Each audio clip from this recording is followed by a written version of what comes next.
The December wind rattled the windows of my seaside house as I sat alone staring at a fading photo of my late husband.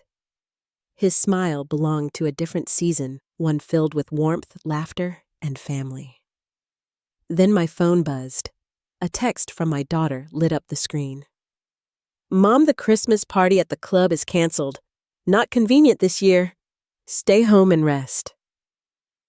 I froze. The words looked polite, but the chill underneath cut like a knife. Out of habit, I opened Facebook, and there it was, Emily radiant in a red gown beside Daniel standing beneath a glittering banner. Winter Charity Gala, hosted by Emily and Daniel Montgomery. The truth hit like ice water. The party wasn't canceled. I was simply not invited. Why would a daughter lie to her own mother? A silver picture frame sat on the table beside my chair. In the faded photo, my husband James and I were laughing at a Christmas party in a church hall. His arm wrapped around my shoulders. My hair was darker then. The picture looked soft at the edges, like a memory choosing to be kind. My phone buzzed on the armrest. I reached for it with the care of habit. A text opened on the screen. "Mom, the Christmas party at the club is canceled. It is not convenient this year. Just stay home and rest." It was from my daughter, Emily. The words were dressed up as concern, but the tone landed flat. I read it twice and felt the first quiet sting. I typed a short reply, then erased it. I set the phone down and tried to breathe slow and even. Out of reflex, I opened Facebook. A photo appeared near the top of my feed. Emily stood under a chandelier in a red gown holding Daniel's arm. Behind them hung a banner printed in silver script. Winter Charity Gala, hosted by Emily and Daniel Montgomery. I stared at the picture until the screen dimmed. I tapped to wake it again, as if a second look might turn the image into a mistake. The caption was cheerful. The comments praised the couple. No one mentioned that a mother had just been told to stay home.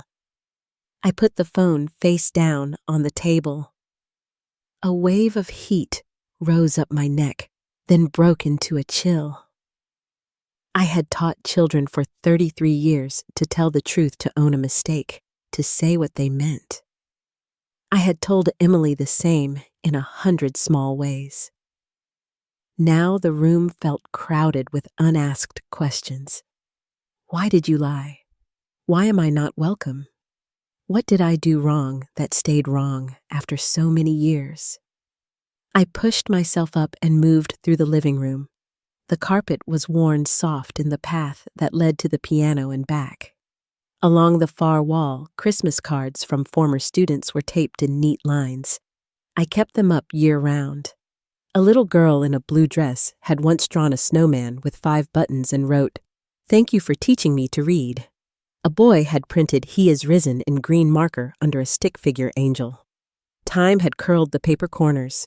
The ink had not forgotten its color. Outside, Charleston dressed itself for the holiday.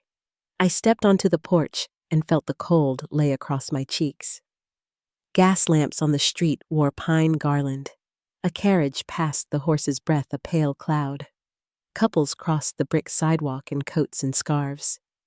I watched them and thought how joy has a sound. It fills the air like choir practice in a church basement. It sounds different when you stand outside the door. Back in the kitchen, I set water to boil, then turned off the flame without making tea. My hands would not stop their small tremor. I opened the drawer under the phone and took out a small box. Inside lay a silver locket on a thin chain. It had belonged to my mother. The metal held the shape of years and still shone at the edges. I had planned to give it to Emily this Christmas. I pressed the locket into my palm. The chill of it traveled up my arm. I pictured Emily fastening it in a mirror, then felt foolish for how much that picture mattered. I set the box on the table and sat down. The house ticked and settled. I could name the sounds without looking. A loose window latch in the guest room, the water heater kicking on, the clock over the stove that ran 1 minute fast. I had mended this house like I had mended papers and lives inside a school. Quiet work. Work that kept the day upright. I had been good at it even after James died. Grief had not changed the shape of my hands. Morning brought a clear sky and colder air. I walked to the corner store for milk. The bell over the door gave its small ring. The owner, a man who knew the names of every dog in the neighborhood, asked if I was going to the Gala. I smiled and said no, then asked after his wife's knee. On the way home, I paused at the water's edge and watched pelicans drop into the bay. I tried to talk myself out of the ache. Emily is busy. Emily is nervous. Emily wants everything to look nice. I turned those lines over like shells and put them in my pocket, then threw them back. The housekeeper who came once a month had left a list on the counter. Dust piano. Oil the front door hinge. Replace bulb in hallway lamp. I worked through the list until my shoulders loosened. I made a simple lunch and ate standing up. I washed the plate and dried it and returned it to the same spot. After I went to the bedroom and stood before the mirror, the glass did not lie. I lifted my chin and let the light fall on my face. I saw a woman who knew what she believed and had outlived a great love. I also saw the lines made by worry. I wondered if those lines embarrassed my daughter. I thought of Emily at 9 standing on a stool to reach the kitchen counter, stirring cookie dough with both hands. She would say, "Mom, taste this. It's perfect," her voice full of that childhood certainty. I thought of the spelling bee where Emily misspelled because she dropped a letter when she spoke too fast. I knelt and said, "Slow down. You do not have to outrun your own voice." Emily nodded and then ran into the next room anyway. Even as a child, Emily wanted to be ahead of the room. That afternoon, I wrapped the locket in tissue paper and put it back in the box. I wrote Emily's name on a small card and slid it under the ribbon. Not a flourish, not a speech, just a mother's gift. I set the box by the front door. I told myself I would wait, but patience felt like another way to be erased. I took my coat from the hook, tucked the box in my bag, and left the house as dusk came on. The country club rose from its lawn like a museum that had decided to be warm. The driveway curved under a portico where valets jogged to open doors. Golden light spilled onto the steps. Inside, the chandeliers threw a gentle rain of shine over everything. A tree 2 stories tall filled the entry with a smell like a mountain. The room buzzed. Women laughed over the rims of flutes. Men leaned in to shake hands. Somewhere, a quartet played a carol as if it had just been written. I paused, then stepped forward with my shoulders pulled back. I looked for Emily and found her easily. Emily had the gift of certainty in a crowd. She stood near the stage in the red gown from the photo talking to a couple I recognized from the paper. Daniel stood beside her, polished and agreeable. He nodded when he needed to. He let Emily lead the energy of the conversation. He had always been good at that ever since Emily brought him home from college, where he charmed everyone with his quiet ambition and stories of growing up in a small town, always aiming higher. I moved through the edges of the room. I did not belong and did not apologize for it. I reached the velvet rope near the stage and lifted my hand to wave. Before I could, a security guard stepped in front of me. "Good evening, ma'am. May I see your invitation?" "I am Emily Montgomery's mother," I said. "I only need a minute." The guard kept his voice polite. "This is a private event." "I understand," I said. "Please, tell her I am here." The guard glanced toward the stage and back to me. "I can ask, but I cannot interrupt the hosts." He took a small step closer, which was training, not threat. "If you will wait by the door, I will see what I can do. I nodded and stood where he pointed. I held the box in both hands so it would not rattle. I waited. 2 minutes. 5. The quartet finished a song and started another. Emily laughed at something Daniel whispered. When my daughter finally turned her head, our eyes met across the room. Relief rose quick in my throat. Emily broke the line of sight at once. She turned back to the couple's smile intact and lifted her glass for a small toast. The guard returned and shook his head. I am sorry, ma'am. The hosts are occupied. I can wait, I said. He looked at me with a narrow pity that made me feel older than my years. It would be best if you did not. I had taught 1,000 hard truths in classrooms that smelled of dry erase markers and old books. I knew when a lesson was over. I gave the smallest smile I could make that still had shape. Then I allowed the guard to guide me back to the doors. I did not look left or right. Still a few heads turned. A few whispers passed. I had spent a lifetime telling children not to make sport of others. The sound came easy to adults in evening clothes. The night air hit like a cloth dipped in ice. I stood at the edge of the steps and made myself breathe until the shake in my hands slowed. The box felt heavy. I tucked it deep in my bag. The quartet played "O Holy Night." The sound floated out and dissolved in the cold.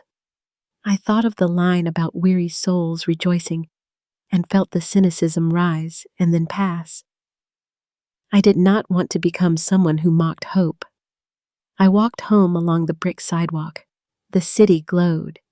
A boy pressed his nose to a toy store window.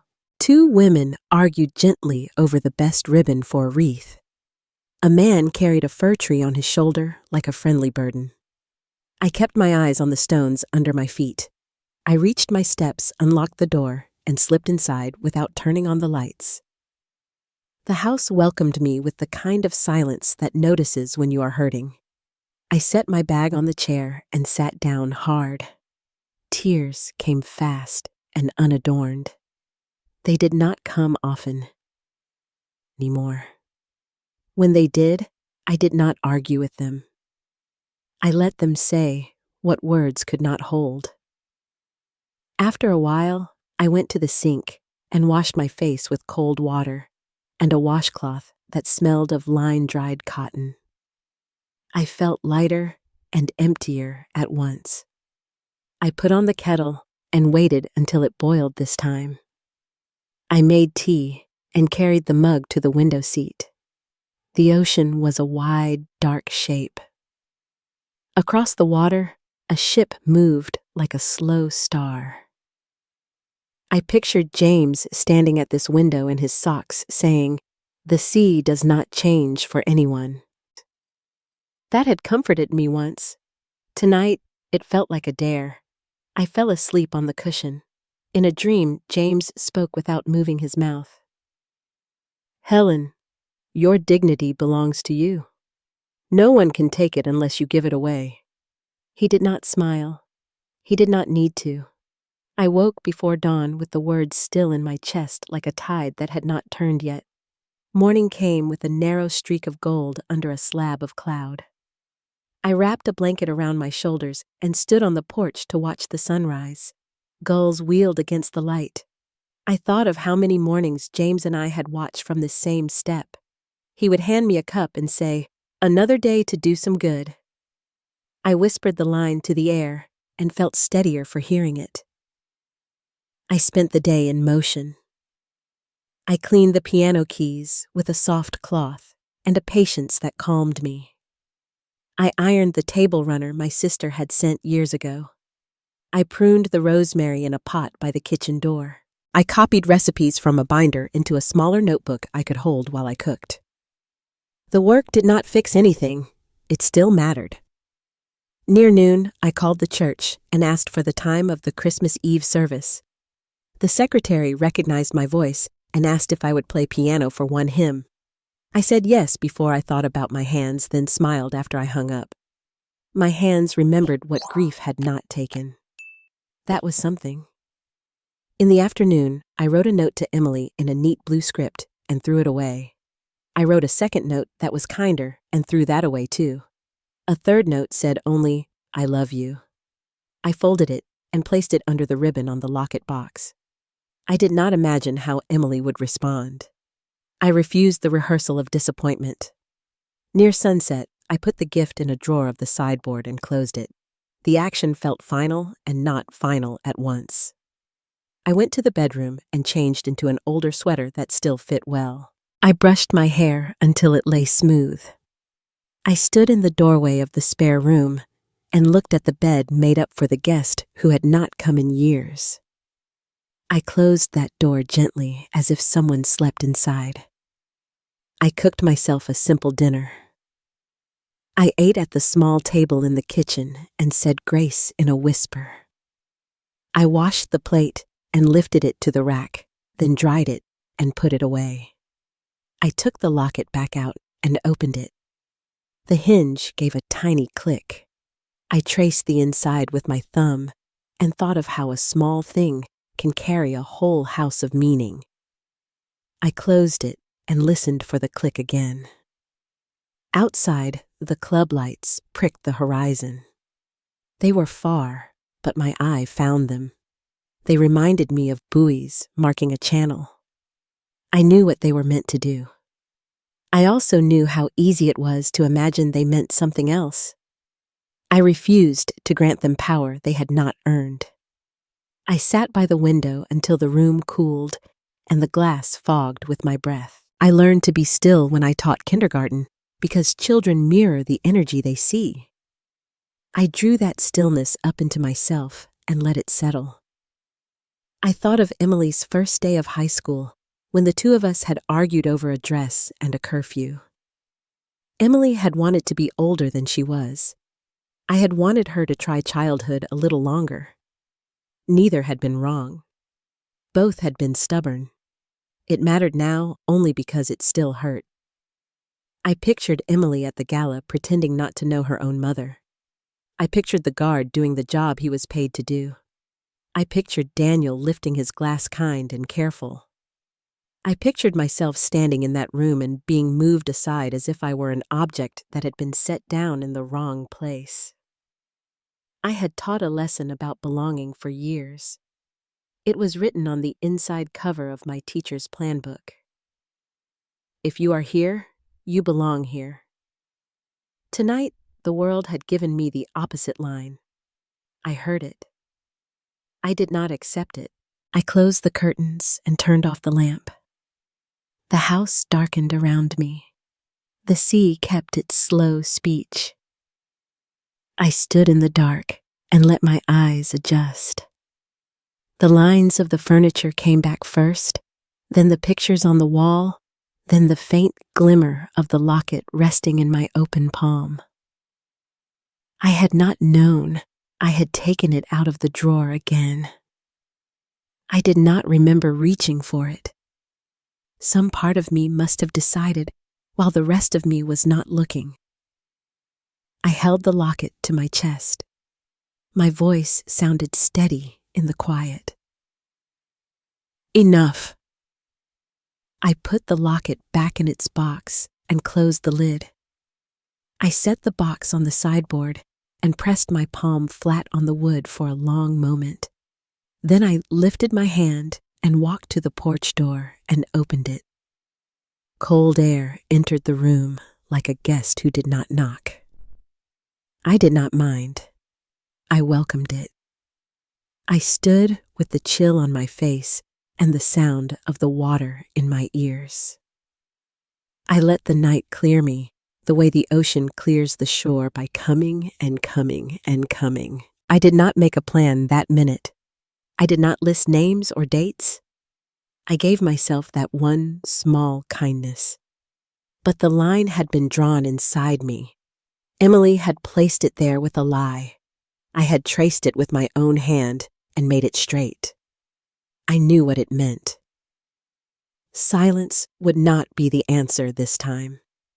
The next morning broke gray and still the clouds pressed low over Charleston like a ceiling someone had forgotten to raise.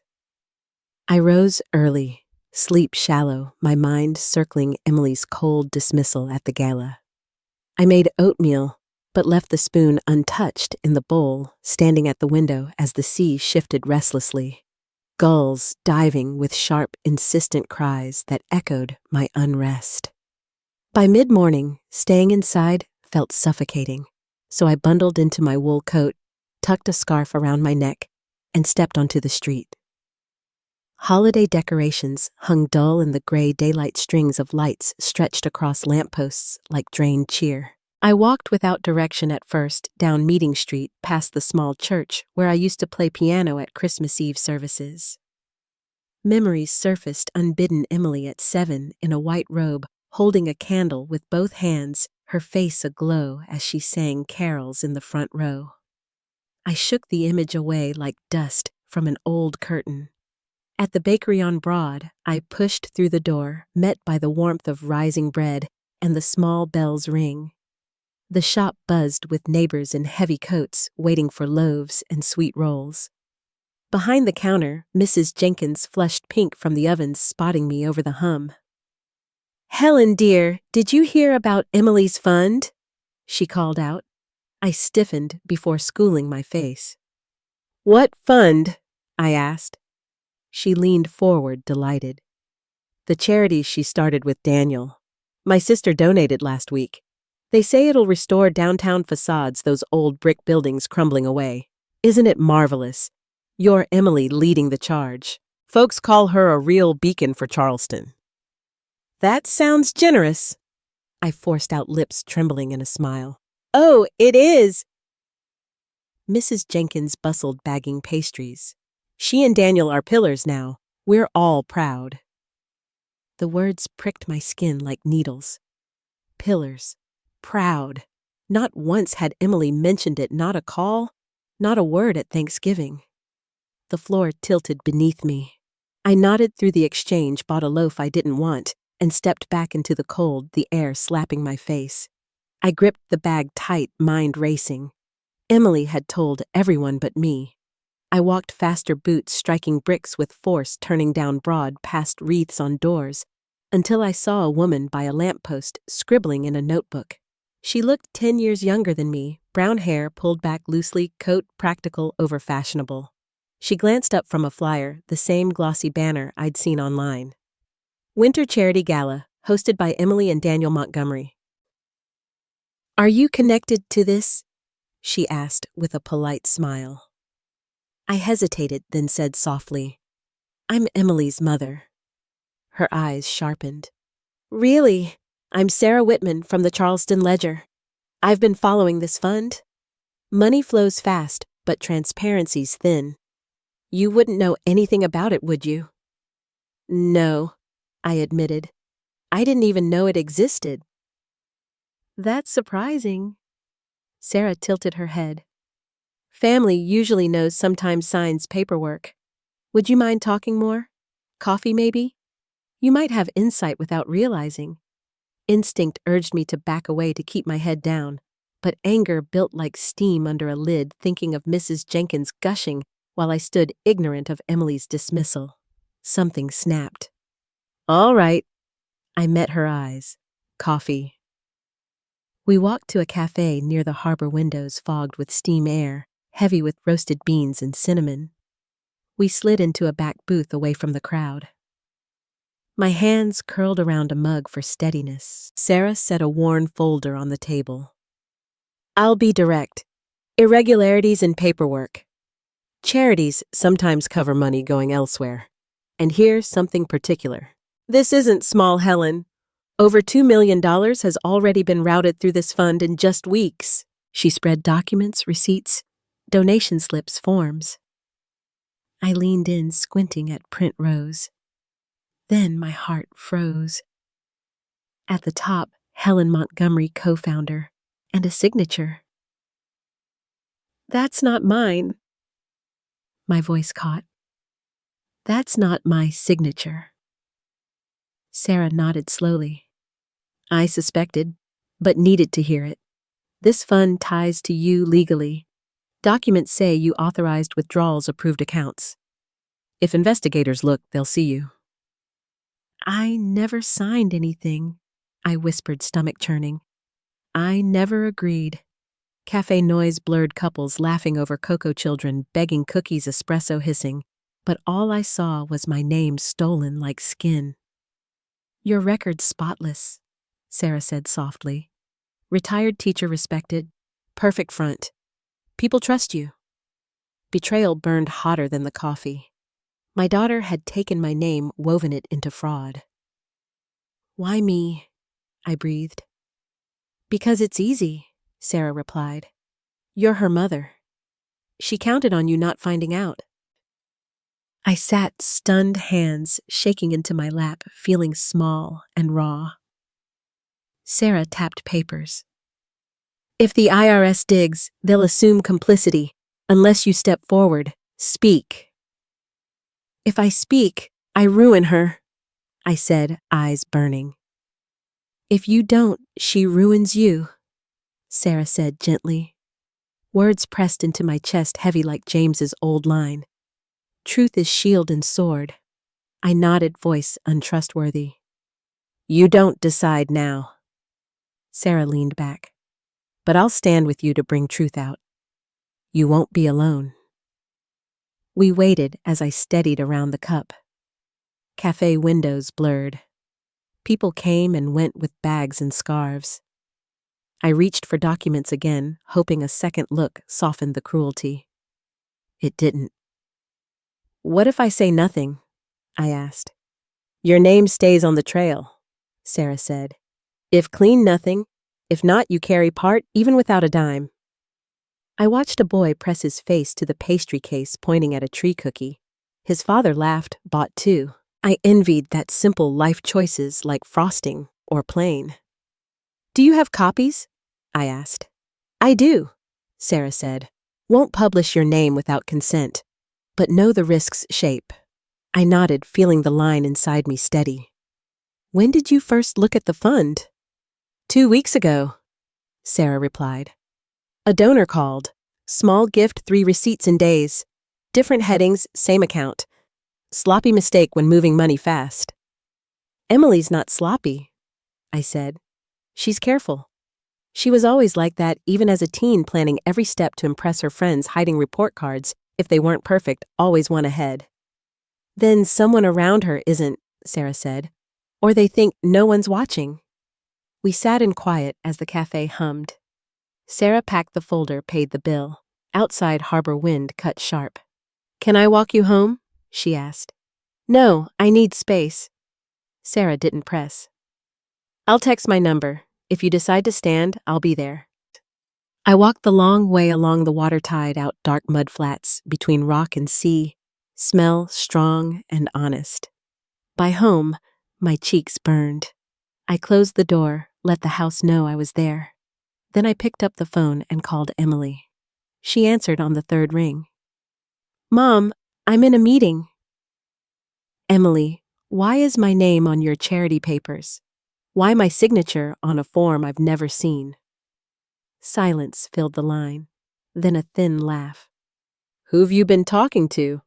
That reporter. Don't speak to her again. You forged my name, I said. You used me. You need to remember your place, Emily said coldly. Stay out of my business.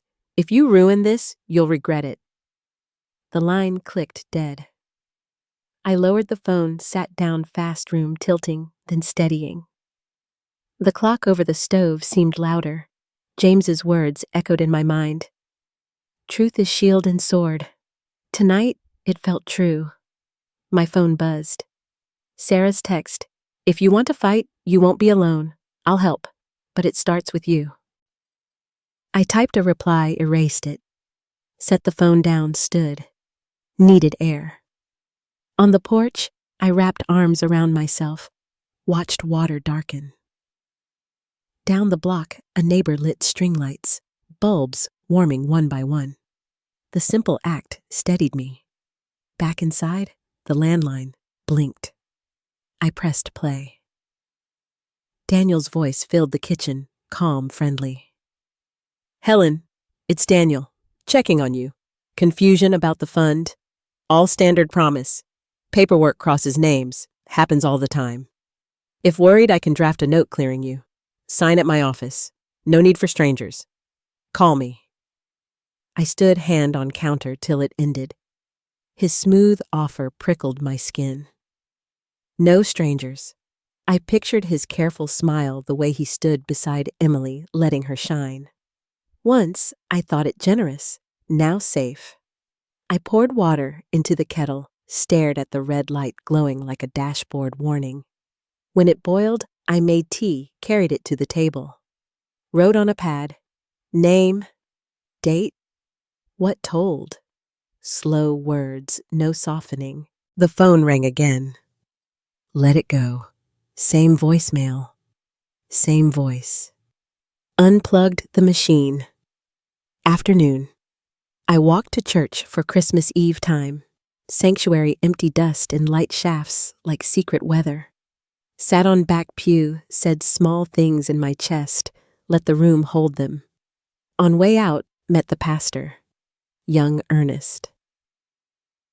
How are you? He asked. Fine, I said calmly, signaling no second question. He reminded me, choir short on altos.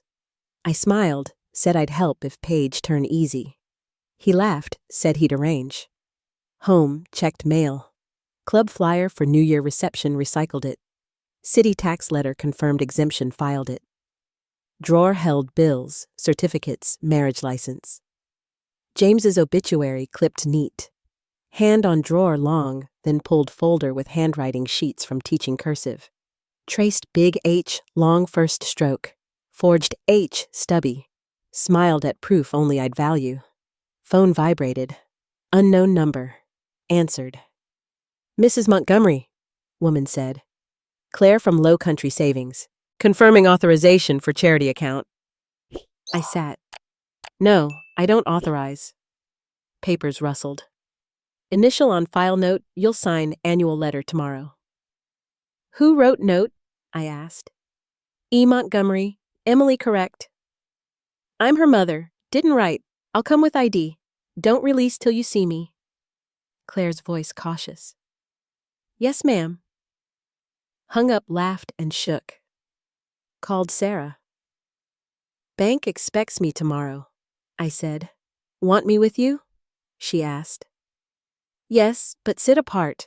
I want to do this as myself. Good, Sarah said. Bring ID, old signatures. Passport, title, voter card. If balks step out, call me. I slept light, woke before dawn. Dressed in best coat, one fitting shoulders right. Gathered folder documents in tote-locked door. Cold, sharpened overnight breath fogged like veil. Bank lobby smelled citrus cleaner floor shone.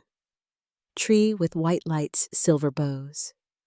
Claire met me smile, trembling at passport license. Led to glass-walled room, conference table, pen on pad. Mrs. Montgomery, thank you. Take time. Laid documents in row. Need every paper with my name. Claire returned with thick file. Sorted into piles, printed names, forged signatures. 3 pages, bent wrong, same place. 1 closer. 5th tried long H stroke, failed by hair. How pass checks? I asked. We rely on notaries' electronic signatures, officers being who they say. Who notarized? I asked. Staff notary, different branch. 1 online. Can pull log. Want logs? I said. Written request. Claire nodded. Of course. Lifted page listing users. Me first, Emily. Second, Daniel. Third, fourth, unknown. Fourth, made mouth dry. Who this? Contracted accountant, Claire said. No more. Slid paper back. Fear turned focus. Need copies. Pay what costs. Paper now or digital end day? Paper, I said. Like holding when told mine. Claire looked situation clicking. Understand? Made copies as I sat, hands folded. Looked up, saw Emily in lobby at desk. Eyes met through glass. Expected shame. Got cool, smile, chin lift. Turned back, spoke to manager. Claire returned copies. Tucked into tote stood. Thanked her. Walked out, no side glances. Didn't give Emily chance to poison air. On sidewalk called Sarah. Have papers, signatures, authorizations, notary log request. Good, Sarah said. Come office, scan timeline, decide next. Walked 10 blocks steady. Sarah's office in converted house blue door. Space heater hummed as she scanned. Worked no small talk. Liked that. Finished, Sarah pushed pad. Tell first day heard fund, every day not. Smiled without humor. Most days. Right anyway, she said. Absence part story. Wrote dates like fence posts, Gala bakery, lamppost, cafe call, Emily Bank. Wrote new name circled, underlined notary, no softening words. Left sharp. Sarah read, nodded. Clean reads like map. What now? Start public records, Sarah said. Registries, filings, notary logs. Call accountant, know your name. Simple questions, see answers. You think choice. Confront daughter public with witnesses, or let me publish first. Looked out at blue door winter sky. Line inside didn't bend. Want look her eye, I said. Her no, I know. Then you do must. That hard, Sarah said. Done hard, I said. Taught 34th graders love our. Buried husband. Can do this. Sarah's mouth lifted. All right. Plan where when. Stood to leave tote on shoulder papers, weight against side. Paused at blue door, cold air on face. Pictured bank glass, Emily's smile, notary log showing time place without me. Closed door, started down steps. Tomorrow I'd choose room and hour. Tomorrow I'd become someone my daughter could no longer ignore. The next day dawned cold and brittle, the kind of Charleston winter morning that bit at the bones. I dressed with care in the navy coat that had carried me through parent-teacher conferences and long walks home from funerals, plain and steady like me. I tucked the folder of documents into my tote passport and license stacked on top, ready to name things as they were. I arrived at Low Country Savings just after 10, the lobby humming with polished shoes, tapping tile and heels clicking sharp. My eyes went straight to the desks along the wall. Emily sat at the far end, head bent over a file, her hair gleaming under fluorescence. Daniel wasn't there, just junior bankers and a receptionist all alert and quick. I squared my shoulders and walked forward, feeling eyes turn with curiosity, a woman my age with a tote amid sleek leather cases. I stopped at her desk. Emily, I said. She looked up startled, then ice cool. Mother, what are you doing here? I came for answers, I replied. About the fund. About my name on papers I never signed.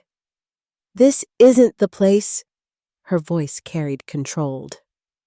It's exactly the place, I said louder than intended. You forged my name, tied me to something I never touched. Why? A hush fell over nearby desks. A young man shifted, glancing between us. Emily rose, towering in heels, her red suit sharp as a blade. You think you understand, she said clearly. But you don't. You're clinging to an idea of yourself that doesn't exist anymore. You are nothing here, nothing but a relic of a past with no place in this office, in this world. The words pierced deeper than winter's cold. Nothing. Relic. Past. I searched her face for the daughter I'd raised, the child who'd sung carols, candle in hand. Saw only a stranger looking at me like dead weight. The receptionist coughed, embarrassed. Whispers started. My cheeks burned hot. I felt myself shrinking into the smallness she'd named. For a moment, I wanted to flee, let the ground swallow me. But the folder under my arm steadied me. I breathed. "You can call me nothing," I said quietly. "But lies won't stay buried." Her jaw tightened. She leaned in whisper slicing. "If you push this, Mother, you'll regret it. I'll make sure." I didn't answer. Turned eyes following as I walked out. Outside, air raw but honest. I stood shaking till a voice called my name. "Helen!" Sarah hurried up steps, coat flaring, folder in hand. "Didn't want you alone, but glad I came. Look." We ducked into the cafe across the street. Sarah spread papers, ledgers, statements, transfers. My name on every page. "From a bank source," she said. "Fund routing from high-value accounts, Emily's clients. Laundering clean and dirty out your name, frontline. If it collapses," I said, temples pressed. "They come for you first," Sarah replied. "Built on your foundation, the respectable one." My stomach nodded. I thought of my seaside house, framed photos, student cards. All could sweep away by unseen numbers, unmade signatures. Voices drifted from a corner table. I froze. Emily's voice. Daniel's.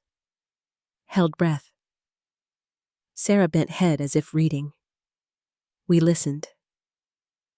"If she finds too much," Daniel said low, "we'll move fast." "She suspects," Emily tight. "If she digs, put her where she can't noise. A home. She's old enough. No questions." Blood to ice. A nursing home. Lock me like a problem. "You sure?" Daniel murmured. "If protects us, yes." Emily Steele. "She'll learn her place." Sarah's hand touched mine under table, steadying. We didn't move till they left, laughter like smoke. Exhaled. World shifted. No longer just fraud. Family turned enemy. Daughter marked me liability. Gripped Sarah's hand. "Then we fight," I whispered. Sarah squeezed, let go. We gathered papers, moved to sidewalk. Wind pushed hard off harbor. I planted feet. "Need order your record," Sarah said. "Clean timeline. Copies 3 places Yumi off site. If they move, we're standing." Back at her blue door office heater humming, Sarah scanned as I wrote dates on pad. Gala day. Bakery talk. Lamppost. Cafe. Bank. Emily's face seeing me. Words at table, thinking alone. Sentences a stranger could trust. No extras. Just happened. Sarah slid the notary log printout across the table, the first page pulled from a state website through her contact. Session ID, timestamp, documents processed. My driver's license number, my address. "That's mine," I said, tracing the line with my finger. But the eye color listed was brown. "Yours are blue?" Sarah tapped the page. "Note here, signer failed first facial recognition match, passed on second attempt. There's a recording stored in a private cloud. We can subpoena it if needed." Subpoena meant court, meant time. My stomach knotted, then unknotted. I wrote in the margin, "Learn every word of this trap." Sarah pulled out a second packet, account tied to the fund with me listed as sole signatory for large withdrawals. Transfers to a shell vendor, small and frequent.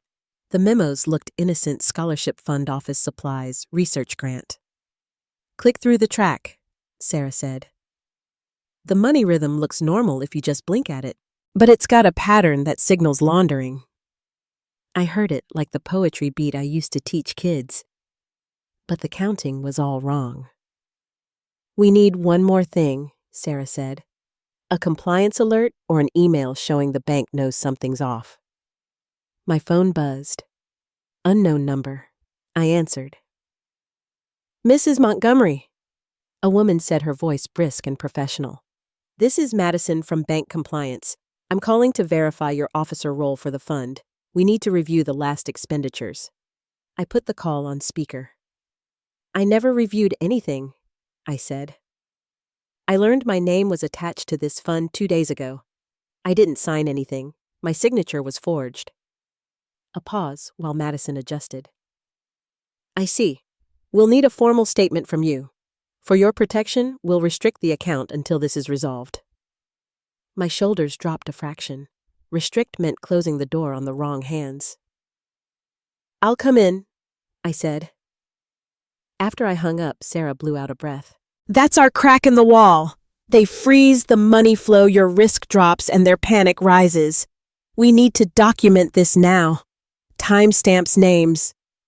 Let's walk into that meeting together and ask for the restriction in writing. One more stop first, I said. Where? Home. I need to put my things in order. Back at my seaside house, I moved with quiet speed. I took the locket and placed it in the fireproof box with my passport and birth certificate. I added my marriage license and James's obituary. On top, I placed the timeline and a key to everything else. I left it all with my trusted neighbor, a widow who'd raised 3 boys and understood storms. When I returned, Daniel's car was idling at the curb. He stepped out his dark coat, perfect the winter light glossing his hair.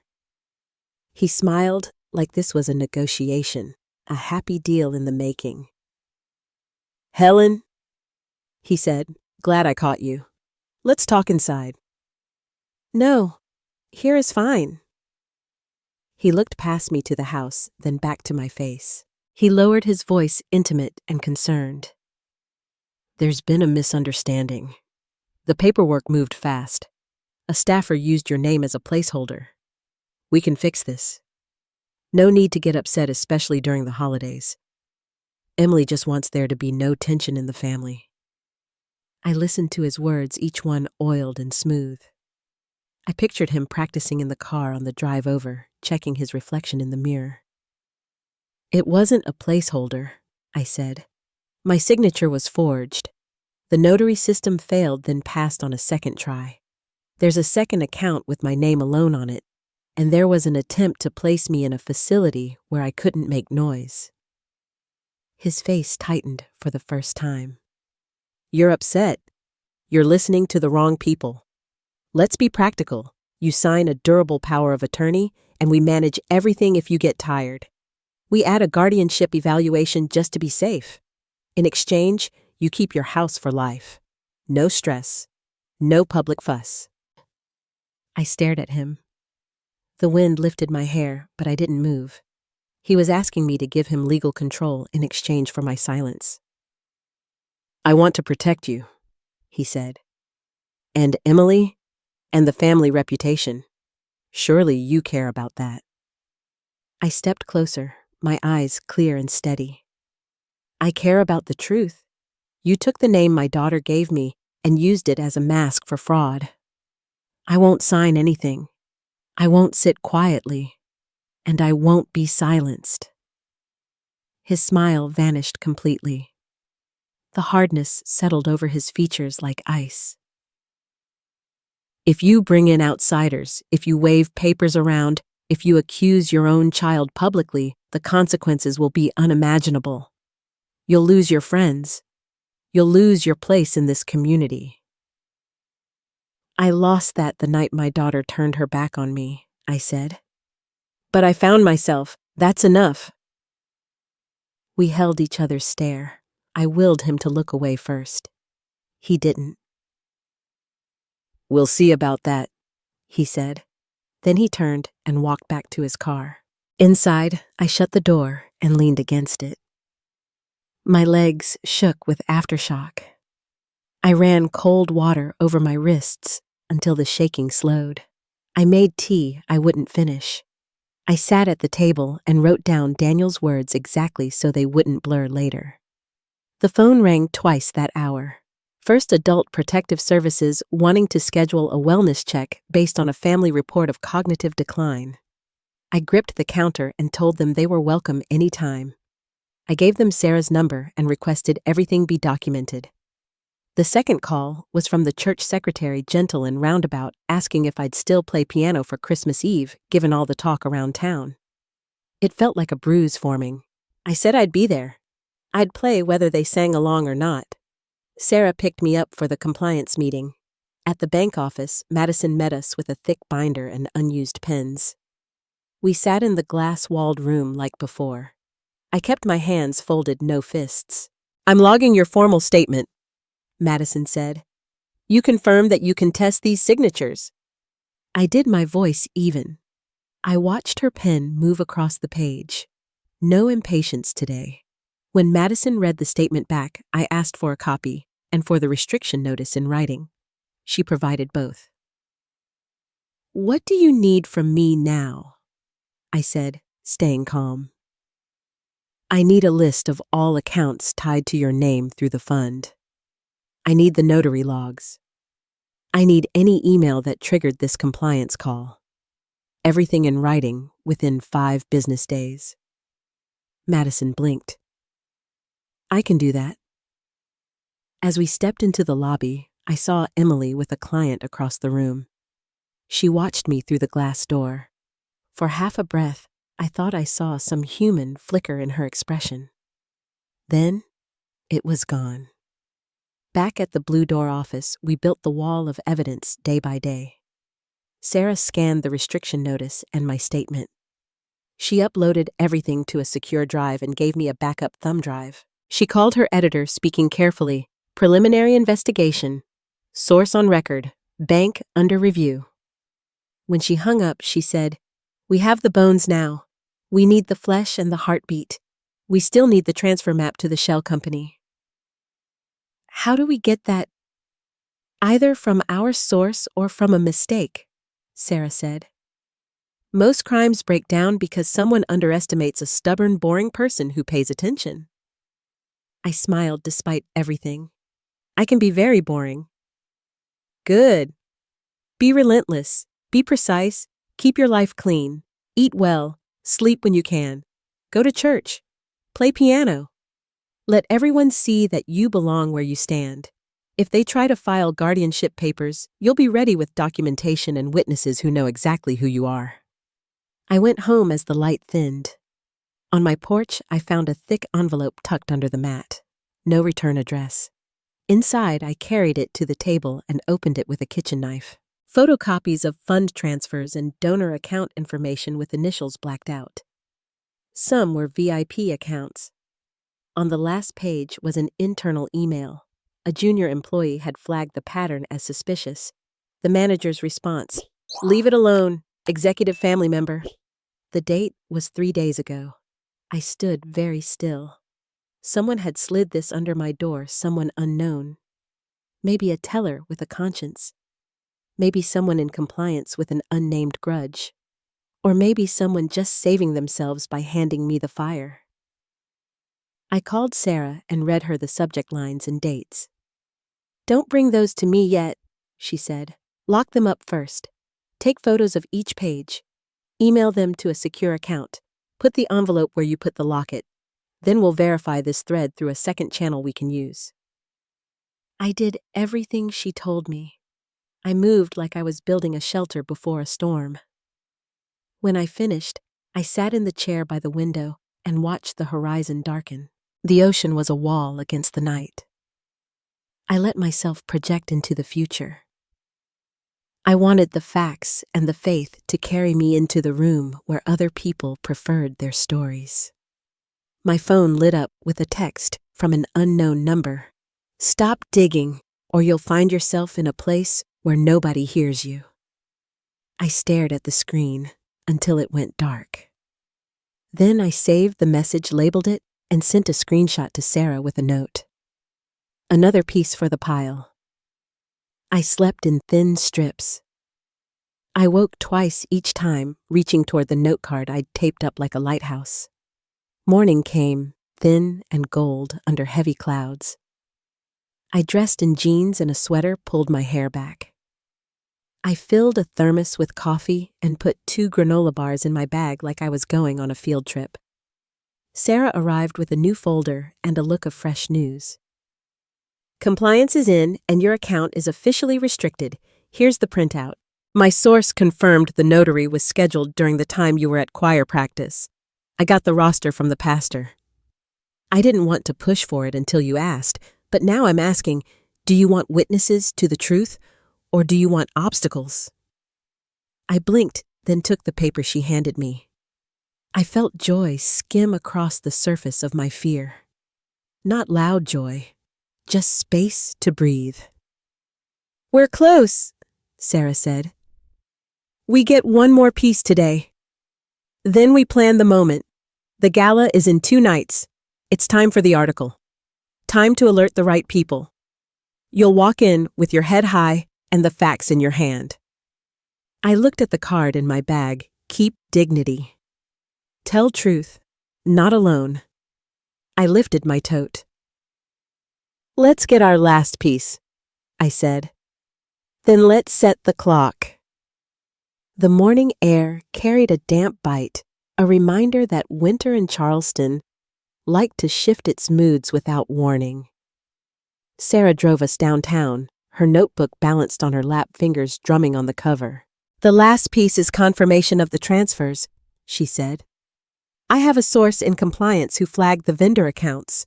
If we can connect the shell company to Daniel's law office or to one of Emily's high-value clients, we'll have the map. And once we have the map, we can hand it to investigators and the paper at the same time." I stared out the window at the sidewalks bustling with shoppers, bags swinging from their arms, carols piped faintly from store speakers. To them, the day was simple errands, gifts, dinners, planned with laughter. I envied that simplicity for a moment, then let it go. That life was behind me now, and pretending I could step back into it would only hold me down. Sarah parked a block from the courthouse. "My source won't hand over originals," she explained, "but he'll confirm details face to face. That's enough for us to write a clean timeline." We entered a diner that smelled of bacon and strong coffee, the kind that clings to your clothes long after you leave.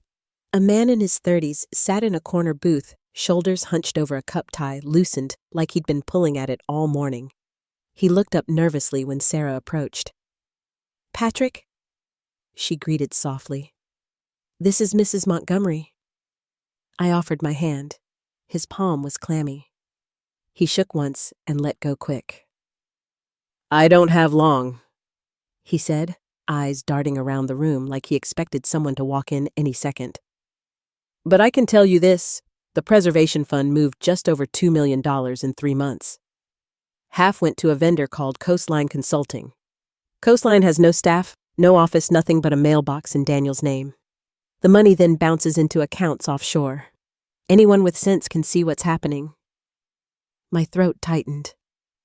"And my name is at the top of it all." "Yes, ma'am," Patrick said. "Whoever set it up wanted your reputation as cover. You're the shield." Sarah's pen moved quickly across her pad. "Will you testify if this goes to court?" Patrick shook his head. "I'll confirm documents. That's all I can risk. If they know I leaked, I'm out of a job." "That's enough," Sarah said firmly. "We'll keep your name safe." He slid a slip of paper across the table. "These are dates and amounts. Cross-check them with the copies you already have. You'll see the pattern." He rose quickly, tossed cash on the table for his coffee, and left without looking back. I stared at the paper. Numbers in neat columns, dates that matched my calendar blanks. My chest tightened as if a belt had been pulled around it. "This is it, Helen." Sarah reached over and touched my wrist. "We've got the bones, the flesh, and now the heartbeat. We can prove it." That afternoon, I returned home to find another envelope wedged under my mat. I brought it inside, heart hammering, and slid it open with a kitchen knife. Inside lay photocopies of text messages printed in black and white, with Emily's number at the top. "If she keeps digging, we'll have her declared incompetent. Daniel says the paperwork is easy. One doctor's note and the court won't question it. She won't know what happened until she's inside." My vision blurred. I pressed my palms to the counter to steady myself. They had written it down. Careless, arrogant, certain I would never see it. I slipped the papers into a folder, my hands trembling. By evening, Sarah returned carrying takeout soup and a small recorder. "We're close," she said, setting the bag on the table. "Now we plan. The gala is in 2 nights. That's where we strike." I sat across from her. "They'll expect me to be quiet." "Exactly," Sarah said. "So when you walk in, it will already be over. I'll release the article the moment the gala begins. The federal contact will have the documents in hand. By the time Emily takes the stage, investigators will already be on alert. She'll look out at a room full of donors who are reading headlines on their phones. And me, you'll walk in with dignity," Sarah said. "Not shouting, not accusing, just present. They wanted you erased, Helen. Instead, you'll stand where they can't look away." That night, I sat alone in my living room, the sea hidden in darkness, the air heavy with silence. I thought of my friends at church, their turned backs, their whispers. I thought of James and the steady voice he used when a child lied about homework. "Tell the truth and let it stand," he'd say, his eyes kind but firm. My reflection in the window looked older than I remembered, but the eyes were mine, clear and unbowed. I whispered to myself, if they want to bury me, I will dig my way to light, and if they want to silence me, I will make them hear. I wrote on another note card, if they want to chisel my name off the stone, I will carve it deeper. I taped it beside the first card in my bag. The next day was long with small tasks. I called the compliance office and confirmed the restrictions still held. I visited the church and practiced on the piano fingers stiff but steady. I photocopied my driver's license and passport again, placing copies with Sarah and my neighbor. Every action was a stone laid on the path forward. By late afternoon, fatigue hit me hard. I sat on my porch, wrapped in a blanket, watching the gulls cut the gray sky. A neighbor walked past, nodded stiffly, then hurried on. I swallowed the sting. I reminded myself that dignity was not a gift others gave me. It was a thing I carried heavy, but mine. Inside, I lit a lamp and opened the folder of evidence. Bank ledgers, notary logs, the compliance letter, Patrick's slip with the transfers, the photocopied texts. I spread them on the table, neat rows like flashcards. Proof enough to withstand the storm. My phone buzzed. A message from Sarah. Tomorrow night. The gala. Wear something that makes you feel steady. I'll be there, and so will the truth. I placed my hand on the table on the papers as if to bless them. Then I whispered, tomorrow we set the clock. Sunday broke clear and brittle the sky over the harbor, a pale blue, like a teacup forgotten in a cabinet.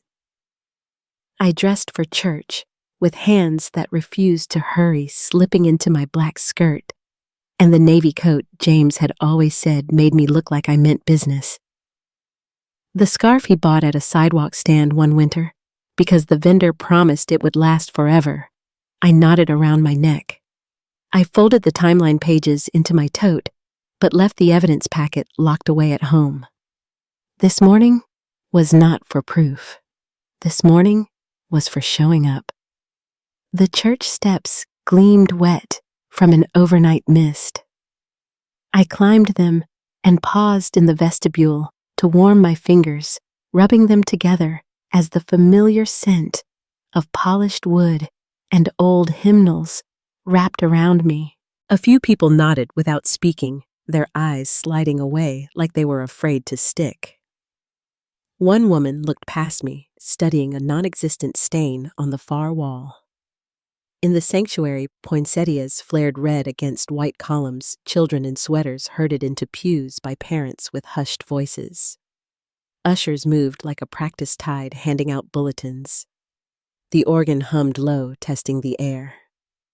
I took my usual seat on the right middle section, 3 rows from the back, the spot that had been mine since James died, where I could see the altar without feeling every gaze on my skin. The bulletin lay crisp on the pew, my name printed next to Prelude. I'd promised the pastor I'd play one carol before service. He had looked grateful but surprised, as if he'd half expected me to fade away like a character in a story who climbs the stairs and never comes down.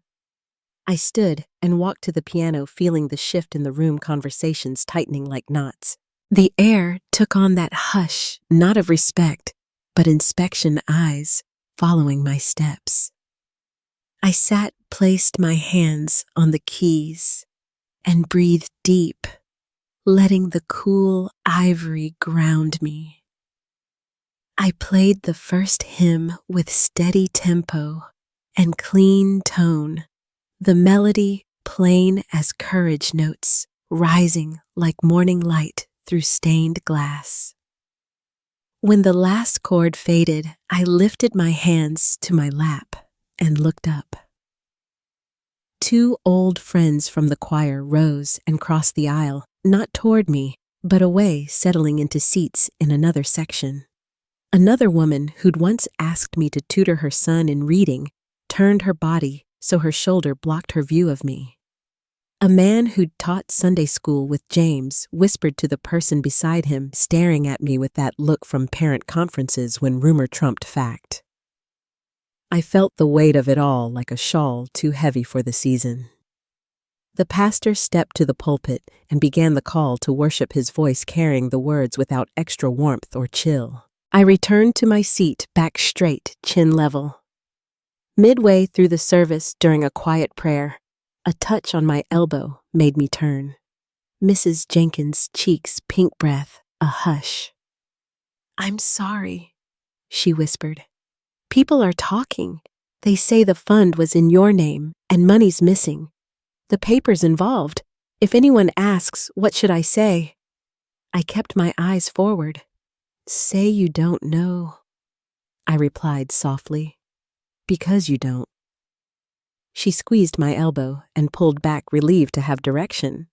By the benediction, rumors had spread like smoke in the rafters, curling into every corner. At the door, the pastor offered his hand without meeting my eyes. "Good morning, Mrs. Montgomery. Thank you for the prelude. We'll be in touch about Christmas Eve." "We've already spoken," I said evenly. "I'll be there." "Of course," he replied, the words rote from his training. Outside, the church lawn held clusters of conversation voices, low but pointed. I walked through them like fog. The sweetness of hot cider from a folding table near the steps teasing the air. Children ran in circles until parents called them back with sharp tugs. A woman I'd brought meals to after her surgery turned away as I approached, rummaging in her purse, as if she'd lost something vital. 2 men from the finance committee lowered their voices but didn't stop staring. I caught a fragment. She took what I kept, walking steps measured, refusing to hurry. On the sidewalk, a teenage girl I'd tutored for the SAT stopped me, hugging quick like breaking a rule. "Mrs. Montgomery," she said, "you taught me to write topic sentences. That saved me on the test." Her eyes were bright, unclouded by the whispers. I managed a smile, touched her cheek in thanks. "You're welcome, dear. Keep writing strong." Her mother called sharply from the car, steering her away with a glance that said I was trouble now. By the time I reached home, my throat felt raw, legs heavy as lead. The house was cold inside, but I didn't turn up the heat, letting the chill match the one in my chest. I hung my coat on the hook and stood in the kitchen without moving, the clock ticking me into the next minute like a reluctant student. I leaned both hands on the counter and bowed my head, letting the weight pull me down. The crying came from low in my body, heavy and still, not the kind that shakes the shoulders, but sits like a stone. Tears fell when they chose stopping on their own time. I didn't make excuses to the empty room, didn't tell myself, "This is silly," or "Enough now." I cried for the girl who'd held a candle beside me once, her small hand trusting in mine, and for the woman she'd become sharp and distant. I cried for neighbors choosing stories that kept them safe, their backs turned like doors closing. I cried for myself without apology, the salt on my lips tasting like the sea outside. When I could breathe even again, I walked to the living room and sat in the chair by the window. The sea flat as slate horizon, a ruler straight line. I closed my eyes and heard James's voice, not edged memory, but a sentence in my bones since we met. Keep your dignity even if the world turns its back. It's the only coat that always fits. I spoke his words aloud, tasting each one. Keep your dignity, even if. They landed solid, steadying me like his hand on my shoulder used to. My phone buzzed on the table. Sarah's text. Heard church was hard. Rumor machine running. Sorry. You home? Yes. Can I come by? I almost wrote no, not wanting anyone to see the room where grief had lingered. Then, yes, sent, before I could rethink. Sarah arrived with notebook canvas bag eyes that saw without drama. She sat on the sofa edge bag at feet. Tell me, she said. I told plain who moved pews, who avoided eyes, what the pastor said and didn't say. She wrote names without flourish, finished, set pen down, leaned forward. We'll show the truth, Sarah said. Carefully, no swinging at shadows, no scene we can't win, but we won't let lies wear Sunday clothes. I exhaled, feeling taller. How? Build the file, she said. We have ledger's authorizations. We need 3 more internal compliance note that triggered the freeze. Clean notary log copy video if we can get it. Transfer map to the shell return flows to personal accounts. We gather what we have, voicemails, threats, APS visit. We date everything. Originals copies. Store in 3 places. Then we decide time and stage. Stage, Sarah nodded. The Gala. They chose public and polished to build the lie. We choose public and polished to break it. We publish the investigation while they're on stage light too bright to hide. But listen, we're not without law on the other side of the door. We alert financial crimes contact we trust. Federal possible. State faster. We don't accuse and run. We accuse, then stand still while badges walk through. Quiet for a count of 5. Do you have a contact? I do, Sarah said. I'll write the email so someone prints it, takes it down the supervisor's hall. Tight, no adjectives, attachments, dates, names. We move on risk, not outrage. Move on risk. I nodded. Risk is the air I've breathed since my name went on papers. What do I need you to do now? Sarah opened her bag, pulled out a digital recorder. Sticky notes in a stack of folder. Don't record calls unless they're allowed, she said. But save voicemails. Write down conversations with date time, exact words you remember. Don't guess. If someone comes to the door, don't invite them unless you want them there. Meet on the porch where it's visible. If you're afraid, call me first. If I don't answer, call this contact. She handed me a card. She's a retired court clerk. Understands paper tells you what to do. We worked for an hour. Gathered documents, sorted them on the dining table in a neat grid. Sarah wrote a checklist on notebook paper, her handwriting neat in the margins like legal pads. Bank compliance, notary request, APS report copy, church program with my name by prelude, envelope photos under the mat, internal email header. I read the list, checked each line with pencil like a spelling test where I knew all the words already. The phone rang. I glanced at the screen, let it go to voicemail. A moment later, I transcribed, woman disappointed. Would not use my name. Community fragile disruption hurts everyone. She hoped I'd do the right thing, be gracious. I felt clean anger heat up. I saved it without comment. Sarah added a line, community pressure call, keep record. By late afternoon, the light thinned to pewter. Sarah stood to leave, pressed my hand in both of hers. "I know today hurt," she said. "Hurt doesn't mean wrong, means early."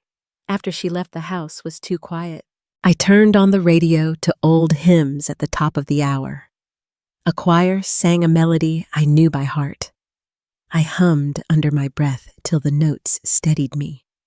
I made soup, ate half-jarred, the rest for tomorrow. I washed the pot, set it upside down in the rack to dry. Night fell hard. The sea disappeared. The window held my reflection, small lamps behind me. I sat, let the dark do its work. Despair arrived, sat in the chair across from me, measured the room like a realtor. It asked what I thought would happen when I accused my own child in public. It asked who would stand with me when the first stone was thrown. I let it talk till it bored itself with its own voice. Then I answered in the tone I used with children who tested limits to let them know I existed. "You've said your piece. Now be quiet." I stood, went to the sideboard, took out the locket. I opened it, touched the hollow inside, closed it. I held it in my palm till the metal warmed to my skin. "If they want to bury me," I said soft to the empty room, "I'll dig my way to the light and they can watch me climb out."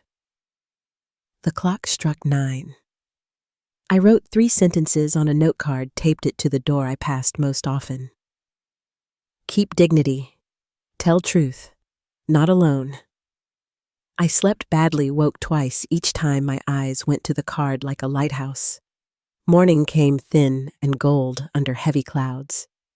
I dressed in jeans and sweater hair tied back. I filled a thermos, put 2 granola bars in my bag like a teacher going on a field trip. The doorbell rang at 7. On my porch stood a man and woman with badges from Adult Protective Services. The report had moved fast. They were polite, thorough, asked about medication friends, whether the stove locked, whether I could use the phone. They tested my memory with dates and names, a short list to repeat in 10 minutes. I answered with the clarity of a lifetime, raising my hand in classrooms. I showed them my tote of documents. I gave them the numbers for Sarah, the pastor, my neighbor, with the fireproof box. 10 minutes passed. The woman asked for the list. I repeated the 5 items, eyes on hers. The man nodded, closed his folder. "You're fine," he said. "We'll note that. If anyone tries to push this further, they can run into our report." They left, closed the door gently. Relief filled my chest deep. Another piece, a small defense. I texted Sarah the update badge names. I changed clothes, combed my hair, picked up my tote, and headed out. I walked to the church, sat at the piano in the empty sanctuary. My fingers rested on the keys, played the first bars of a hymn I loved, plain as courage. The sound filled the room. It gave shape around the nothing that wanted to bend me. I thought of Emily saying I was nothing. Of Daniel promising protection for control. Of the bank room with compliance binders and smooth pens that wrote the truth. I drew a breath, held it, let it go. Sarah arrived with a new folder, a look of fresh news. "Compliance is in and your account is officially restricted. Here's the printout. My source confirmed the notary was scheduled during the time you were at choir practice. I got the roster from the pastor. I didn't want to push for it until you asked, but now I'm asking, do you want witnesses to the truth or do you want obstacles?" She blinked, handed me the paper. I felt joy skim across the surface of my fear. Not loud joy, just space to breathe. "We're close," Sarah said. "We get one more piece today. Then we plan the moment. The gala is tomorrow night. It's time for the article. Time to alert the right people. You'll walk in with your head high and the facts in your hand." I looked at the card in my bag. "Keep dignity. Tell truth. Not alone." I lifted my tote. "Let's get our last piece," I said. "Then let's set the clock." The morning air carried a damp bite, a reminder that winter in Charleston liked to shift its moods without warning. Sarah drove us downtown, her notebook balanced on her lap, fingers drumming on the cover. "The last piece is confirmation of the transfers," she said. "I have a source in compliance who flagged the vendor accounts. If we can connect the shell company to Daniel's law office or to one of Emily's high-value clients, we'll have the map. And once we have the map, we can hand it to investigators and the paper at the same time." I stared out the window at the sidewalks bustling with shoppers' bags swinging from their arms, carols piped faintly from store speakers. To them, the day was simple errands, gifts, dinners, planned with laughter. I envied that simplicity for a moment, then let it go. That life was behind me now, and pretending I could step back into it would only hold me down. Sarah parked a block from the courthouse. "My source won't hand over originals," she explained, "but he'll confirm details face to face. That's enough for us to write a clean timeline." We entered a diner that smelled of bacon and strong coffee, the kind that clings to your clothes long after you leave. A man in his 30s sat in a corner booth, shoulders hunched over a cup tie, loosened like he'd been pulling at it all morning. He looked up nervously when Sarah approached.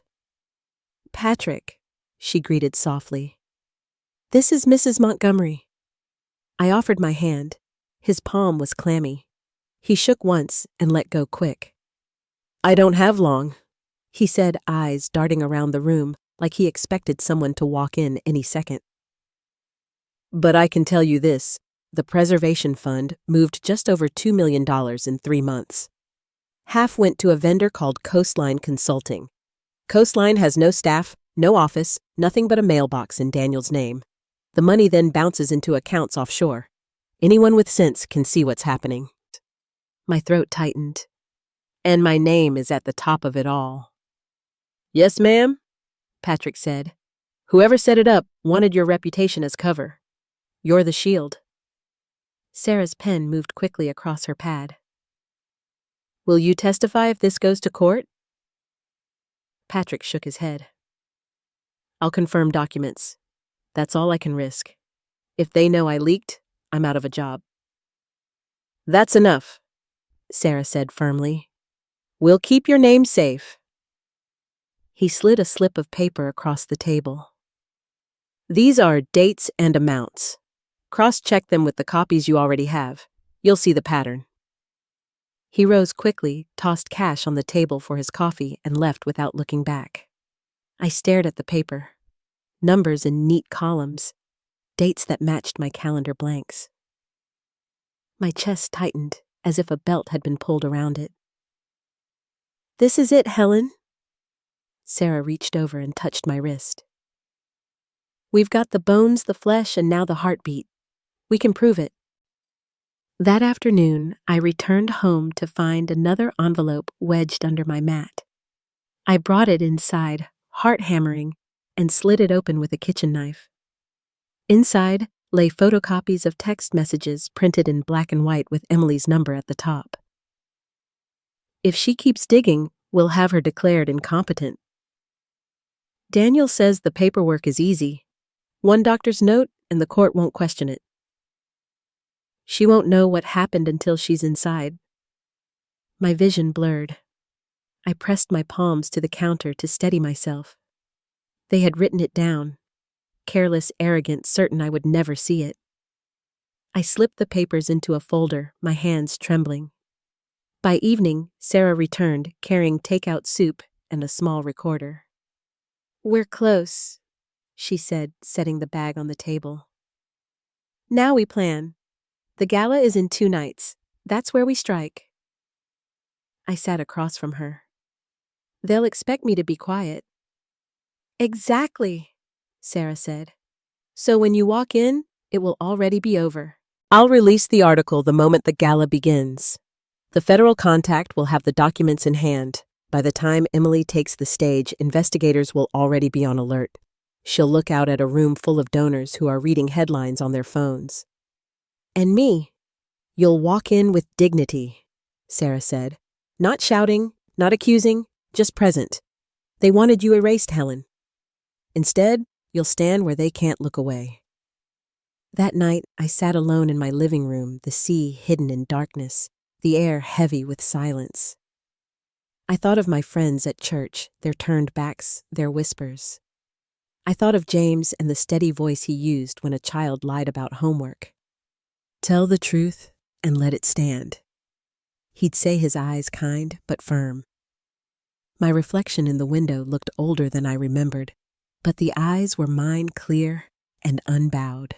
I whispered to myself, if they want to bury me, I will dig my way to light. And if they want to silence me, I will make them hear. I wrote on another note card, if they want to chisel my name off the stone, I will carve it deeper.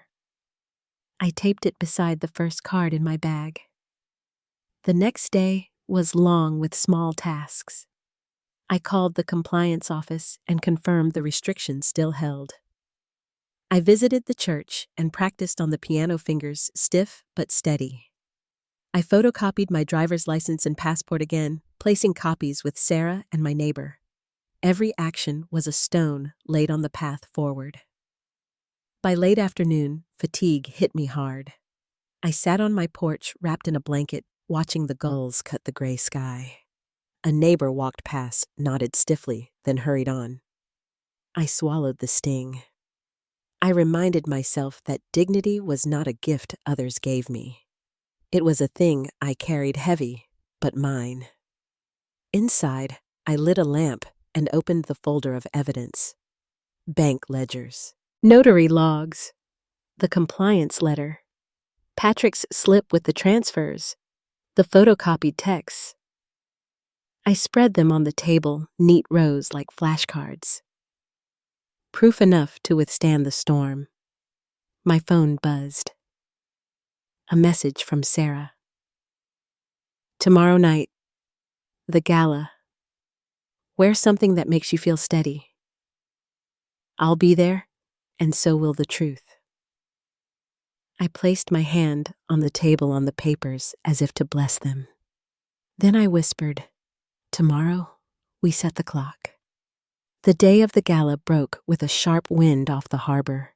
The gulls flew low, their cries cutting through the gray morning air. I rose before the sun as if my body had already chosen the hour. I made tea, but barely touched it, the steam rising like unanswered prayers. I dressed in quiet layers and laid the chosen dress across the bed, navy blue plain, a decade old, but with a cut that fit my shoulders like it had been waiting for this night. I looked at myself in the mirror. The lines in my face were unhidden, the silver in my hair, unapologetic. I touched my locket once, then left it on the dresser. Tonight was not about memory. Tonight was about truth. Sarah arrived just before noon, carrying her laptop and a camera bag slung over her shoulder. Her energy buzzed like electricity. It's all ready, she said. The story is prepped. The live stream link is secure. At 8 o'clock it goes live. Every phone in that room will light up. Every headline will carry your name, but this time, the right way. I nodded. I kept my voice steady. And the agents? They'll be staged nearby, Sarah said. They've already got the documents. The moment the article drops, they move. It'll be one synchronized strike. I allowed myself a thin smile. Then let's not be late. Evening fell hard and fast. The winter gala was held at the Charleston Country Club, its facade strung with lights that sparkled like icicles against the night. Cars lined up under the portico valets in crisp uniforms, opening doors for women in gowns and men in black suits. Laughter drifted into the cold air. Champagne glasses clinking inside the grand ballroom like distant bells. I arrived on foot, my coat wrapped close, the navy dress hidden beneath. Guests stared as I entered, some whispering, others gasping outright. I did not flinch. I walked with a calm that made me seem taller than I was. Inside the ballroom glittered with chandeliers, every table dressed in white linen and silverware polished until it gleamed. A banner stretched across the stage, Montgomery Preservation Fund Winter Gala. And there was Emily, radiant in crimson silk, standing near the podium with Daniel at her side. Their smiles were wide, their laughter rehearsed, but I saw the cracks now, the way Daniel's eyes flicked to his watch, the tightness in Emily's grip on her flute. I moved through the crowd slowly. A few people turned their backs. Others whispered behind their hands. But one or two nodded to me quietly, as if to say, "We see you." I took my seat near the back alone, but upright, my tote resting against my chair like a silent ally. At 8 o'clock sharp, the lights dimmed. A hush fell over the crowd. Emily stepped to the podium, her voice carrying with ease. "Friends, patrons, honored guests, thank you for joining us tonight. Together, we are preserving the soul of Charleston brick by brick, heart by heart." The words washed over me like cold water. I felt Sarah slip into the seat beside me. She opened her laptop, the faint glow illuminating her determined face. "It's time," she whispered. She clicked one key. Within seconds, phones began to buzz across the room. At first one, then another, then a ripple of screens lighting up as notifications arrived. Guests frowned, whispered, showed each other headlines. Charleston Ledger exclusive Montgomery Fund exposed in multi-million-dollar fraud. Beneath it, photographs of forged documents, transfer slips, the notary log, and the texts plotting to silence me. Emily faltered at the podium, her voice catching mid-sentence. Together, we can—" She froze as the audience murmured louder. Daniel leaned toward her, whispering urgently, but it was too late. The ballroom was no longer hers. Then the doors opened. Dark-suited FBI agents stepped in their badges, visible, their movements precise. Gasps rippled like a wave.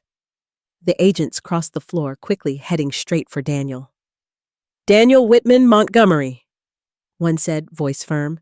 "You're under arrest for wire fraud, money laundering, and conspiracy." The clink of handcuffs echoed louder than the chandeliers above. Daniel's face went pale, his charm dissolved. He tried to protest, but the agent read his rights with steady authority. Emily's eyes widened, her composure breaking. She gripped the podium as if it could anchor her. "Wait, this isn't me. It was him. It was Daniel." Her voice rose, shrill, carrying across the stunned crowd. "I didn't know. I didn't do anything." But her phone screen glowing in her hand told another story. Guests stared at the projected messages displayed on Sarah's live feed, Emily's number, Emily's words. "If she keeps digging, we'll have her declared incompetent." The room erupted. Whispers became accusations. Chairs scraped. Donors stood in shock, their eyes swinging between the daughter in crimson and the mother in navy at the back of the room. I stood. My heart pounded, but my voice when it came was steady and clear. "Emily." The room hushed. All eyes turned. I walked forward, each step deliberate, my gaze fixed on my daughter. I stopped at the edge of the stage. "You did not only betray me," I said. My voice carried strong and unshaken. "You betrayed your own conscience. You turned your back on the truth, on decency, on the very name your father gave you. You thought you could bury me, but lies always bury themselves." Emily shook her head wildly, tears streaming. "Mother, please, you don't understand. He made me." "No," I said, my eyes burning. "You chose. You wrote my name where it didn't belong. You turned your greed into my prison. That choice is yours alone." Emily crumpled against the podium, sobbing mascara streaking down her cheeks. The room stared silent and electric. I turned then, my eyes sweeping the room of donors, bankers, neighbors, church friends. "The truth is here tonight. You can choose whether to face it or not. But I will not carry your silence for you." The FBI agents led Daniel out in handcuffs. Emily stumbled off the stage, collapsing into a chair, her sobs echoing in the hall. The gala dissolved into chaos, donors calling, lawyers' whispers rising like smoke, reputations crumbling in real time. Through it all, I stood tall. The navy dress that once seemed too plain now felt like armor. I walked to the doors. Sarah was beside me. A few brave souls followed, their eyes wide with something that looked like respect. Outside, the cold air wrapped me like a blessing. I looked toward the harbor, the waves catching the silver of the moon. I breathed deep, and for the first time in months, the breath felt clean. The crowd spilled from the ballroom behind me, their voices a low roar shock, rolling out into the Charleston night. Car doors slammed, heels clicked against stone, shouts of disbelief carried across the parking lot. Some guests turned their phones toward me, snapping pictures as if I were both witness and symbol, the mother who had stood when no one else dared. Sarah touched my arm lightly. "You did it. They can't erase what just happened. The story is out, and it has teeth." I knotted my throat tight. For weeks, I had been bracing for humiliation, for silence, for erasure. But here, under the sharp winter stars, I realized I was still standing. I was not erased.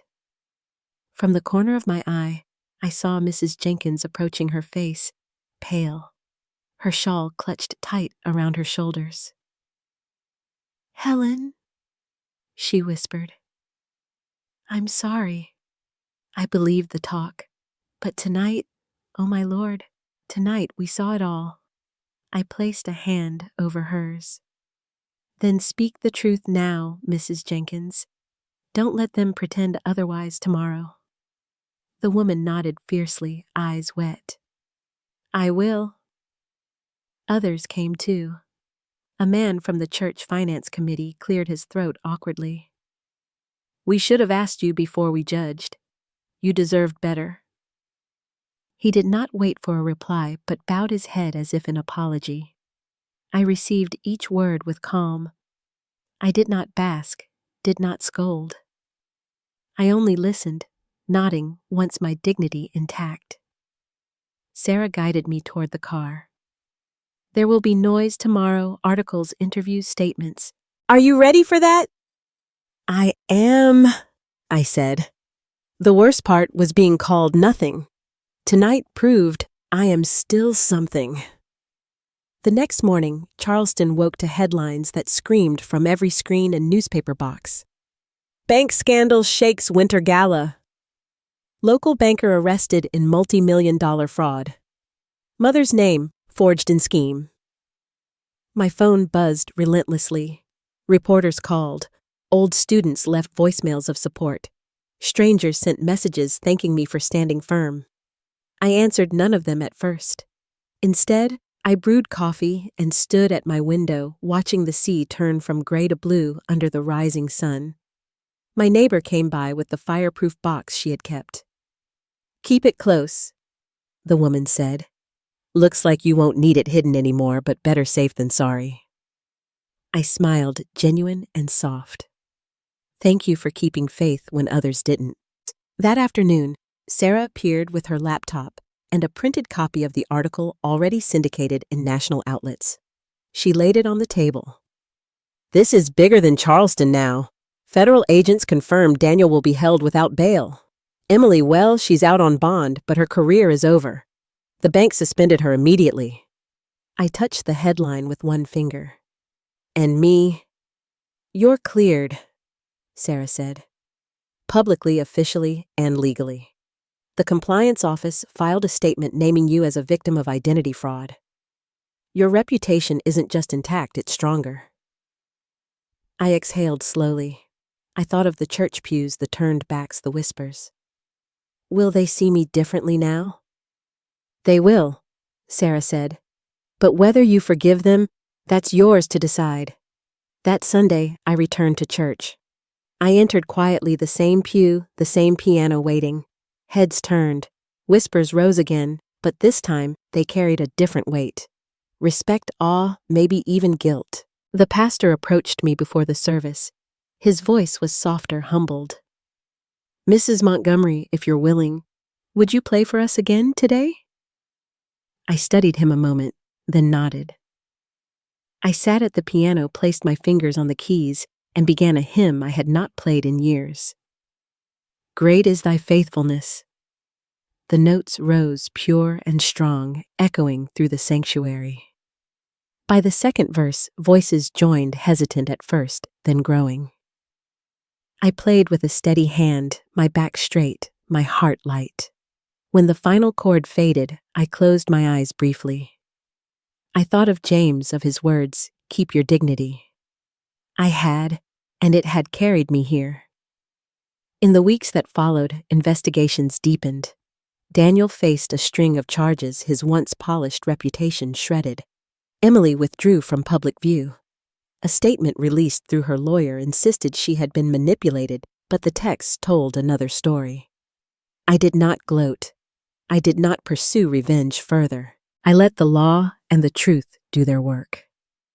My role was finished. Neighbors who had turned away now stopped by with casseroles and pies, awkward in their apologies. I accepted their food, but not their excuses. I listened politely, then excused myself when they tried to linger too long. Dignity was not about proving them wrong. It was about knowing I no longer needed their approval. Sarah visited often. Our friendship, forged in fire, settled into something steady. Their conversations turned from the case to quiet meals, book recommendations, or walks along the harbor in companionable silence. One evening, months later, I stood again on my porch, watching the sea shift under a pale spring moon. Sarah leaned against the railing beside me. "You ever regret it?" Sarah asked softly. I shook my head. "No. Pain, yes. Loss, yes. But regret? Never. If I had stayed silent, they would have buried me. Instead, I showed them the truth." Sarah smiled. "You gave the city a lesson it won't forget." I let the breeze lift my hair. "The city will forget. People always do. But I won't." And maybe some young woman sitting in a church pew heard the story and learned that silence isn't her only option. I closed my eyes, breathed deep, and whispered the words I had carried through every storm. Justice may come late, but it never disappears. Weeks later, on a quiet Sunday after service, the teenage girl I had tutored approached me again. "Mrs. Montgomery, I'm applying to college. I want to study law because of what you did." I felt my chest swell with something warmer than pride. I placed a hand gently on her shoulder. "Then carry truth, like it's your inheritance, and never let anyone tell you you're nothing." The girl nodded fiercely, her eyes bright. That night, I sat at my kitchen table, a fresh sheet of paper before me. I wrote in my neat teacher's hand, "For whoever comes after me, know that dignity cannot be stolen. Know that truth cannot be silenced. Know that justice, even when late, is still justice." I folded the page, slipped it into my fireproof box, and closed the lid. Then I walked to the porch once more, the sound of the waves steady, eternal. For the first time in a long time, I did not feel like a woman erased. I felt like a woman restored. Helen Montgomery proved it's never too late to stand for the truth. If this story moved you, share it and subscribe to True Family Revenge for more powerful journeys like hers.